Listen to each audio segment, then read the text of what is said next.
कक्षा 8वीं के इतिहास विषय के अध्ययन से जुड़े विद्यार्थियों, इतिहास विषय के लिए तैयार किए जा रहे अब तक कुल 12 वीडियो आप देख चुके हैं। ठीक है, कुल 12 वीडियो आप देख चुके हैं, है ना। और आपके समक्ष यह 13वां वीडियो प्रस्तुत करते हुए मैं आप सबको एक बार बच्चों आभार प्रकट करता हूं। आभार बच्चों इस अर्थ में कि आप विषय के प्रति रुचि भी लेने लगे हैं और यह भी बहुत अच्छी बात है कि आप प्रश्नों के उत्तर भी दे रहे हैं। ठीक है स्टूडेंट्स, और एक बात और, मैं अपने उन शिक्षक साथियों को भी आभार प्रकट करता हूं जो अपनी टिप्पणी के माध्यम से, अपने कमेंट्स के माध्यम से मुझे सतत प्रोत्साहित करते हैं और कुछ बेहतर करने की प्रेरणा देते हैं। तो स्टूडेंट्स, मैं आपको बता दूं कि अभी जो है हम लोग चैप्टर नंबर 2 की पढ़ाई कर रहे हैं और चैप्टर नंबर 2 की पढ़ाई हम वीडियो क्रमांक 9 से कर रहे हैं। तो वीडियो क्रमांक 9, 10, 11 और 12 ये 4 वीडियो चैप्टर नंबर 2 से ही संबंधित थे। ठीक है, और स्टूडेंट्स अभी जो वीडियो क्रमांक जो 13 आप देख रहे हैं वो भी चैप्टर नंबर 2 का ही है। ठीक है स्टूडेंट्स, बच्चों चैप्टर क्रमांक 2 से संबंधित जो भी जानकारियां मैं वीडियो क्रमांक 9, 10, 11, 12 में जो दे चुका हूं उसका एक संक्षिप्त परिचय कर देना जरूरी है बच्चों, क्योंकि इससे क्या है कि आप जो विगत वीडियो है उसको एक बार फिर अपने स्मरण में ले आएंगे और जो ये वर्तमान वीडियो है उसको भी क्रमवार उससे आप जोड़ पाएंगे। तो स्टूडेंट्स, मैं आपको बता दूं कि 1740 में अलीवर्दी खान जो है वो बंगाल के नवाब बनते हैं, है ना। और बंगाल के नवाब बनने के बाद में वे पूरी निष्ठा से बंगाल में अपना प्रशासन का काम शुरू करते हैं। और अलीवर्दी खान जो हैं उस समय जो यूरोप के जो सौदागर थे, जो व्यापारी थे, है ना, उन लोगों को भी अपने नियंत्रण में रखते हैं। लेकिन स्टूडेंट्स, आपको जैसा कि मैंने बताया था कि उनका जो नाती था, है ना, उनकी अलीवर्दी खान की तीसरी पुत्री का जो पुत्र था, यानी उनका नाती सिराजुद्दौला, वो बनता है 1756 में बंगाल का नवाब, है ना। और उसके यानी सिराजुद्दौला के नवाब बनने के साथ ही साथ स्टूडेंट्स परिवार में कलह शुरू हो जाता है, परिवार में झगड़े शुरू हो जाते हैं, षड्यंत्र शुरू हो जाता है। और उसी समय बच्चों अंग्रेजी कंपनी जो है उसको राजनीति में हस्तक्षेप करने का मौका मिलता है। ये सारी बातें बच्चों मैं आपको बता चुका हूं, है ना। तो इसी का परिणाम ये होता है बच्चों कि 23 जून 1757 को प्लासी की लड़ाई होती है। और आपको जैसा कि बता ही चुका हूं कि मीर जाफर जो थे वो सबसे बड़े षड्यंत्रकारी थे और लगभग ये तय था कि प्लासी की लड़ाई में सिराजुद्दौला की हार तो होगी ही, है ना स्टूडेंट्स। तो आपको पता है कि सचमुच सिराजुद्दौला की हार हुई और उस हार के पश्चात जो है वो मीर जाफर जो हैं उनको बंगाल का नवाब बना दिया जाता है। तो स्टूडेंट्स, अभी जैसा कि आप स्क्रीन पे देख रहे हैं, प्लासी की लड़ाई के पश्चात बंगाल के नवाब, तो ध्यान दीजिएगा, प्लासी की लड़ाई के पश्चात यानी कि युद्ध सिराजुद्दौला के हार जाने के बाद क्या हुआ, तो उसके बाद ये हुआ कि मीर जाफर को बना दिया गया बंगाल का नवाब। ठीक है, जो कि 2 जून 1757 से लेकर के 20 अक्टूबर 1760 तक बंगाल के नवाब रहे। तो स्टूडेंट्स, आप ये जान लीजिए कि जो कोई भी शासन में, सत्ता में आ जाता है तो तब उसका जो मूल जो उद्देश्य हो जाता है स्टूडेंट्स, वो हो जाता है देश की भलाई करना। तो बच्चों, जैसा कि मैं बता रहा था कि पलासी के युद्ध के बाद बंगाल पर अंग्रेज कंपनी की वास्तविक सत्ता कायम होती है और जो नवाब हैं वो बन जाते हैं कठपुतली सरकार, है ना, कठपुतली नवाब बन जाते हैं। कठपुतली नवाब का मतलब स्टूडेंट्स ये है कि ऐसा नवाब जो नाम मात्र का नवाब है और सारी सत्ता और सारे जो अधिकार हैं वो अंग्रेजों के पास हैं। ठीक है। कंपनी के अफसर और उनके जो भारतीय दलाल जो थे वो किसान तथा दस्तकारों को अपना माल बाजार भाव से भी काफी सस्ता बेचने के लिए मजबूर करते थे, है ना। इस बात को आप समझ रहे होंगे कि कंपनी जो है अपने फायदे के लिए नवाब को उपयोग में ला रही थी, है ना। तो पहले तो मीर जाफर को ये सब कुछ अच्छा लगा था बच्चों, और वो सिराजुद्दौला को हराने में भी शामिल रहे।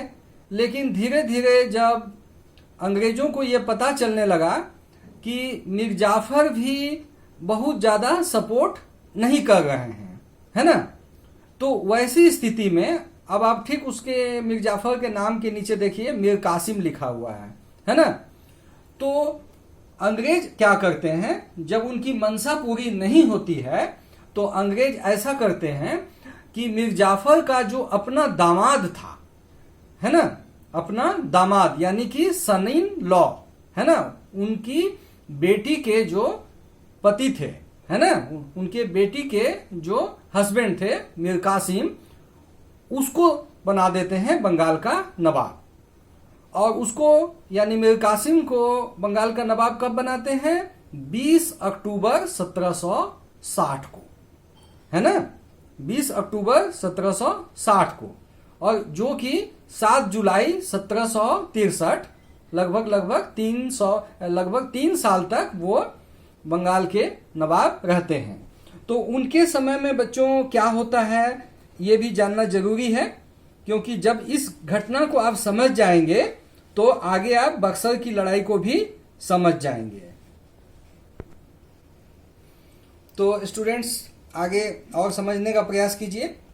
तो मीर कासिम जब बन जाते हैं बंगाल के नवाब, तो फिर उनके साथ भी स्टूडेंट्स वही होता है, यानी वे भी बंगाल की जनता के साथ होते हैं और अंग्रेजों का उतना साथ नहीं देने की स्थिति में होते हैं जितना कि साथ अंग्रेज चाहते हैं, है ना। अंग्रेज तो चाहते थे कि बंगाल का पूरा खजाना उनको मिल जाए, तो क्या मीर कासिम पूरा का पूरा खजाना दे देते अंग्रेजों को? नहीं देते ना। बात को समझिएगा बच्चों। तो सुनिए आगे। तो मीर कासिम ने अंग्रेज कंपनी पर अपनी पूर्ण निर्भरता की स्थिति को समझा। वह कंपनी के शिकंजे से छुटकारा पाना चाहता था। कौन छुटकारा पाना चाहता था? मीर कासिम, है ना। इसलिए वह अपनी स्थिति मजबूत करने में जुट गया और स्वतंत्र होने की कोशिश करने लगा, है ना। लेकिन स्टूडेंट्स आपको बता दूं कि अंग्रेजी सेना भी कोई कमजोर नहीं थी और मीर कासिम को स्वतंत्र तरीके से यूरोपीय लोगों ने, खास करके ब्रिटिशर्स ने काम करने नहीं दिया, है ना। तो इससे समझ जाइए मीर कासिम और ब्रिटिश ईस्ट इंडिया कंपनी दोनों के बीच जो है वो एक तरह का मतलब टेंशन की स्थिति लगातार बनी हुई थी, है ना। यानी कि जैसा नवाब मीर कासिम सोच रहे थे ठीक उसका उल्टा सोचते थे ब्रिटिश ईस्ट इंडिया कंपनी के ऑफिसर्स, है ना। तो दोनों में रस्साकसी की स्थिति थी और मतलब हमेशा एक तरह से मान के चलिए कि लगता था कि अब आपस में इनका झगड़ा हो जाएगा, इनका युद्ध हो जाएगा। ठीक है। तो चलिए स्टूडेंट्स, अब आप अपना टेक्स्ट बुक भी खोल लीजिए और अपने टेक्स्ट बुक के पेज नंबर 19 पे देखिए वहाँ पे क्या लिखा हुआ है। जी हाँ, page number 19 right hand side में देखिए, ठीक बीचों बीच, है ना। जहां पे लिखा हुआ है प्लासी के युद्ध को नाम मात्र का युद्ध क्यों माना जाता है ना, वहां पे आ जाइए आप। ठीक है, देखिए युद्ध के बाद सिराजुद्दौला की हत्या कर दी गई। कौन युद्ध? प्लासी का युद्ध। और मीर जाफर को बंगाल का नवाब बना दिया गया। भारत में कंपनी की यह जीत बहुत मायने रखती थी। कंपनी मीर जाफर को कठपुतली शासक, पपेट रूलर समझ रही थी, है ना। कठपुतली शासक के बारे में मैंने अभी अभी आपको बताया। ठीक है, परंतु धीरे धीरे कंपनी को महसूस हुआ कि मीर जाफर भी अपनी प्रजा की भलाई के लिए कंपनी के व्यापारिक हितों की रक्षा करने में आनाकानी कर रहा था, है ना। यानी अंग्रेज जो चाहते थे वो मीर जाफर नहीं कर रहे थे। अब अंग्रेजों ने मीर जाफर को हटाकर मीर कासिम, है ना, दोनों नाम बच्चों एक जैसा है लेकिन थोड़ा अंतर को आपको समझना होगा।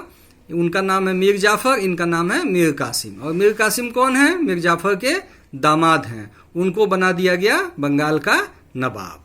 ठीक है, तो आगे देखिए स्टूडेंट्स, जब मीर कासिम भी अंग्रेजों की सभी बातें मानने से इनकार करने लगा तो अंग्रेज उसके खिलाफ भी साजिश करने में जुट गए। साजिश समझते हैं ना? हाँ, साजिश वही षड्यंत्र जो मैं पहले आपको बता चुका हूं। षड्यंत्र या साजिश, है ना, एक ही चीज है। जुलाई 1763 ईस्वी में कंपनी ने मीर जाफर को बंगाल की नवाबी सौंपकर मीर कासिम के विरुद्ध युद्ध छेड़ दिया, है ना। यह युद्ध इतिहास में बक्सर का युद्ध के नाम से जाना जाता है। यह युद्ध जो है 22 अक्टूबर 1764 ईस्वी को बिहार के बक्सर में हुआ था, है ना। तो इसके बारे में मैं आगे चर्चा करूंगा। स्टूडेंट्स, जैसा कि आप स्क्रीन पे देख रहे हैं बक्सर का युद्ध, है ना, बैटल ऑफ बक्सर, और यहाँ पे लिखा हुआ है 22 अक्टूबर 1764, है ना। तो स्टूडेंट्स पहले ये जान लीजिए कि बक्सर है कहाँ पे, है ना। तो स्टूडेंट्स बक्सर जो है बिहार राज्य का एक जिला है जो कि पटना से लगभग 100 किलोमीटर पश्चिम दिशा में है, और पटना से बक्सर जाने के क्रम में सोन नदी को पार करना पड़ता है ना। तो उसी स्थान पे बक्सर है। बक्सर आज भी है, और बक्सर जो है वो एक बिहार का जिला भी है और वो डिस्ट्रिक्ट हेडक्वार्टर भी है, एक शहर भी है, समझिए। ठीक है, तो उसी बक्सर में 22 अक्टूबर 1664 को युद्ध हुआ था। तो अभी अभी जैसा कि मैंने आप लोगों को बताया कि मीर कासिम जो हैं वो बंगाल के नवाब थे, लेकिन मीर कासिम से अंग्रेज खुश नहीं थे, है ना। और मीर कासिम को हटा करके फिर बना दिया जाता है किसको? मीर जाफर को, है ना। तो इस बीच में स्टूडेंट्स हुआ ये था कि मीर कासिम जो हैं वो बंगाल की जो राजधानी थी उसको मुर्शिदाबाद से हटा करके बिहार का एक शहर है मुंगेर, है ना, बिहार का एक शहर है मुंगेर, वहां कर दिए थे, है ना। यानी कि बंगाल की राजधानी उस वक्त मुंगेर हो गई थी, है ना। तो मीर कासिम जो चारों तरफ से जब आहत हो गए और उनको जब लगा कि अंग्रेजों के साथ युद्ध करना बहुत जरूरी है, तब उन्होंने प्रयास किया ऐसे लोगों को अपने साथ जोड़ना जो कि उस युद्ध में उनका साथ दे सके, है ना। तो उस युद्ध में साथ देने वाले कौन कौन थे सो सुनिए। पहले तो वो खुद थे मीर कासिम, बंगाल के पूर्व नवाब। नंबर 2 में देखिए लिखा हुआ है नवाब शुजा-उद-दौला, शुजा-उद-दौला, है ना। तो अभी आप ध्यान दीजिएगा, सिराजुद्दौला नहीं, सिराजुद्दौला की तो मृत्यु हो गई ना, वो तो 1757 में प्लासी की लड़ाई में मारे गए, है ना। तो सिराजुद्दौला की हम बात नहीं कर रहे हैं, ये है शुजा-उद-दौला, है ना। ये शुजा-उद-दौला जो है वो अवध के नवाब, है ना। अवध मने अभी का लखनऊ जो है, उत्तर प्रदेश में जो लखनऊ है वहां के नवाब थे शुजा-उद-दौला, है ना। और उसके बाद देखिए शाह आलम द्वितीय। शाह आलम द्वितीय कौन थे? ये दिल्ली के मुगल बादशाह थे। इसका मतलब ये हुआ स्टूडेंट्स कि ये पक्ष काफी मजबूत पक्ष था, जिसमें 3 लोग थे, मीर कासिम, नवाब शुजाउद्दौला और शाह आलम द्वितीय। इन लोगों की सेना में लगभग 20,000 सैनिक थे। ठीक है स्टूडेंट्स, इनकी सेना में कितने लोग थे? लगभग 20,000 सैनिक थे, है ना। और इसके लिए मीर कासिम ने काफी समय भी दिया था। शुजाउद्दौला से जाकर मिला, शाह आलम से जाकर मिला, अपने सैनिकों को तैयार किया और तैयार करने के बाद बक्सर का युद्ध की इन लोगों ने घोषणा की और अंग्रेजों से 2-2 हाथ करने के लिए ये लोग तैयार हुए। ठीक है। और स्टूडेंट्स आप लोग ये भी जान जाइए कि बक्सर युद्ध में जो दूसरा पक्ष था वो था ब्रिटिश ईस्ट इंडिया कंपनी, है ना। और ब्रिटिश ईस्ट इंडिया कंपनी के जो कमांडर इन चीफ थे वो थे हेक्टर मुनरो, है ना। तो जो संयुक्त सेना थी वो संयुक्त सेना में 3 कमांडर थे, मीर कासिम, शुजाउद्दौला और शाह आलम द्वितीय, है ना। मीर कासिम कौन? मीर कासिम बंगाल के पूर्व नवाब। शुजाउद्दौला कौन? शुजाउद्दौला अवध के नवाब। शाह आलम द्वितीय कौन? शाह आलम द्वितीय दिल्ली के मुगल बादशाह, है ना। और दूसरी ओर थी ब्रिटिश ईस्ट इंडिया कंपनी और जिसके कमांडर इन चीफ बनाए गए थे हेक्टर मुनरो। ठीक है स्टूडेंट्स, मैं आपको बता दूं कि बक्सर युद्ध में हुआ क्या, है ना। बक्सर युद्ध में एक तरफ तो बड़े बड़े योद्धा थे और दूसरी ओर ब्रिटिश ईस्ट इंडिया कंपनी थी। लेकिन स्टूडेंट्स मैं आपको बता दूं कि इस युद्ध का परिणाम जो है वो अंग्रेजों के ही पक्ष में गया। और अंग्रेजों के पक्ष में जाने का कारण ये था कि युद्ध के दौरान ही शुजाउद्दौला के कुछ सेनापति और शाह आलम द्वितीय के कुछ सेनापति जो हैं वो अंग्रेजों के साथ मिल जाते हैं। तो फिर वही बात होती है कि अंग्रेजों का पक्ष भारी हो जाता है और लगभग 3 से 4 घंटे की लड़ाई में हजारों सैनिक मारे जाने के बावजूद भी जो है वो अंग्रेज फिर से एक बार हावी हो जाते हैं और परिणाम जो है अंग्रेजों के पक्ष में ही जाता है। ठीक है। तो स्टूडेंट्स इस बक्सर के युद्ध का परिणाम क्या हुआ वह जान लीजिए। पहला कि मुगल सम्राट शाह आलम द्वितीय अंग्रेजों से संधि कर उनकी शरण में चला गया। स्टूडेंट्स पहले एक बात ये जान लीजिए कि क्या शाह आलम द्वितीय, नवाब शुजाउद्दौला या मीर कासिम, क्या इसमें से कोई इस युद्ध में मारा भी गया? तो इसका जवाब है स्टूडेंट्स कि नहीं। सैनिक भले मारे गए लेकिन इन तीनों में से कोई नहीं मारे गए। विशेष करके जो मीर कासिम थे बंगाल के नवाब, वो जो हैं वो युद्ध क्षेत्र से भाग जाते हैं, वो दिल्ली की ओर चले जाते हैं और वो कभी लौटकर बंगाल नहीं आते हैं। तो एक प्रकार से यदि आप देखिएगा तो उनका जो सपना था कि बंगाल को अंग्रेजों से मुक्त करना, तो वो उनका सपना जो है वो सपना ही रह जाता है। ठीक है। चलिए स्टूडेंट्स अब देखिए आप पहले कॉलम पे देखिए, मुगल सम्राट शाह आलम द्वितीय अंग्रेजों से संधि कर उनकी शरण में चला गया। देखिए कितनी शर्मनाक बात है। एक जमाने में जिनके पूर्वज बाबर थे, हुमायूं थे, अकबर थे, शाहजहां थे, जहांगीर थे, उन्हीं के खानदान का एक वारिस जो उस वक्त बक्सर के युद्ध के वक्त जो दिल्ली के शहंशाह थे वो अंग्रेजों से संधि कर लेते हैं और उनकी शरण में चले जाते हैं। इसका मतलब है स्टूडेंट्स कि एक प्रकार से मतलब मुगलों का अंत हो जाता है ना। और उसके आगे देखिए, लगातार परास्त होने की वजह से अवध का नवाब शुजाउद्दौला को भी आत्मसमर्पण कर संधि करनी पड़ती है। संधि मतलब क्या? संधि मतलब आपस में बैठ विचार करके ये तय होता है कि आपको इतना प्रांत अपने रखना होगा, इतना पैसा अंग्रेजों को देना होगा, ये नियम मानना होगा, ये नियम नहीं मानना होगा। ये सारी चीजें जो है वो संधि में होती है। ठीक है। हाँ देखिएगा स्टूडेंट्स, हार कर मीर कासिम किसी प्रकार जान बचाकर दिल्ली भाग गया और बंगाल को अंग्रेजों से मुक्त करने का उसका सपना कभी पूरा नहीं हो सका। तो आप समझ सकते हैं कि हमारे देश के लिए कितनी विपरीत परिस्थिति आ गई। हम लोग किस प्रकार से जो है विदेशियों की गुलामी के चंगुल में हम लोग फंसने की स्थिति में आ गए, है ना। तो स्टूडेंट्स आगे देखिए, इस युद्ध का परिणाम अत्यंत महत्वपूर्ण तथा अस्थायी सिद्ध हुआ। बक्सर के युद्ध में विजय होने के बाद ही भारत में वास्तविक रूप से ब्रिटिश प्रभुसत्ता स्थापित हुई, है ना। कि मतलब बक्सर के युद्ध के बाद ही एक तरह से देखा जाए तो ब्रिटिश जो है वो ज़्यादा हावी हो गए भारत पे, और अब वे भारत में कुछ भी करने की स्थिति में आ गए।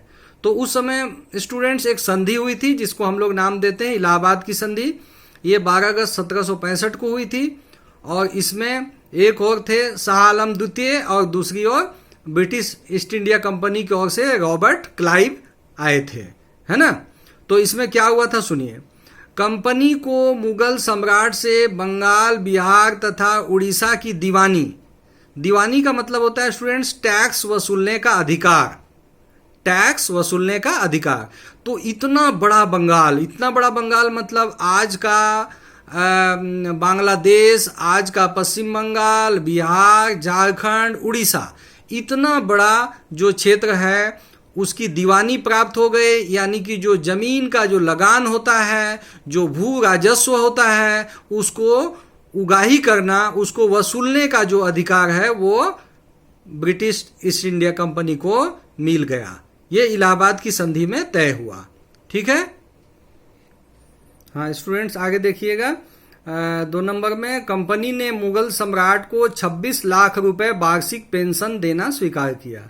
यानी कि अब मुगल सम्राट को कुछ नहीं करना है, अब सीधे बंगाल से उनको 26 लाख रुपया सालाना आएगा।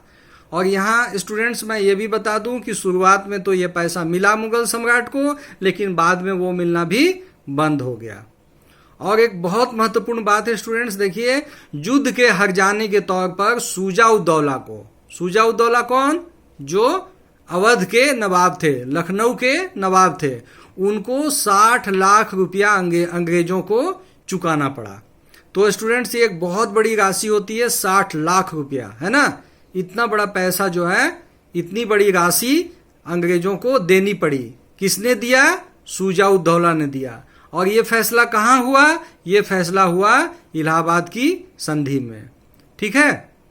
और आगे देखिए, बंगाल के विशाल राजस्व संसाधन पर कंपनी का एकाधिकार हो गया। बंगाल का पूरा जमीन, है ना, पूरी की पूरी जमीन से जो भी रेवेन्यू, जो भी राजस्व अब इकट्ठा होना है, अब किसके द्वारा?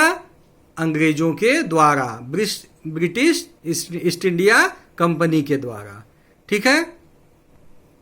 तो स्टूडेंट्स मुझे आशा है कि आप बक्सर के युद्ध को अच्छी तरह से समझ गए होंगे, इलाहाबाद की संधि को भी समझ गए होंगे, भारत की तत्कालीन परिस्थितियों को भी समझ गए होंगे, और किस प्रकार से जो है हम लोगों ने एक युद्ध को हारा, और उस युद्ध को हारने के बाद हम लोग किस प्रकार से अंग्रेजों की गुलामी में और भी जकड़ गए, और एक प्रकार से हम लोग जो है हमेशा के लिए कुछ भी नहीं कर पाने की स्थिति में आ गए, है ना।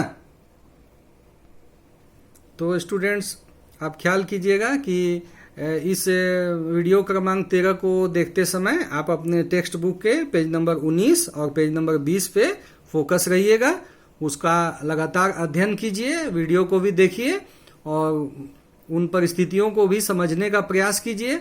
और मेरा प्रयास होगा कि शीघ्र मैं वीडियो क्रमांक 14 भी आपके समक्ष लेकर आऊँगा, और आप लोग पढ़ाई से लगातार जुड़े रहिए और विषयों को लगातार समझते रहने का प्रयास कीजिए, ठीक है बच्चों।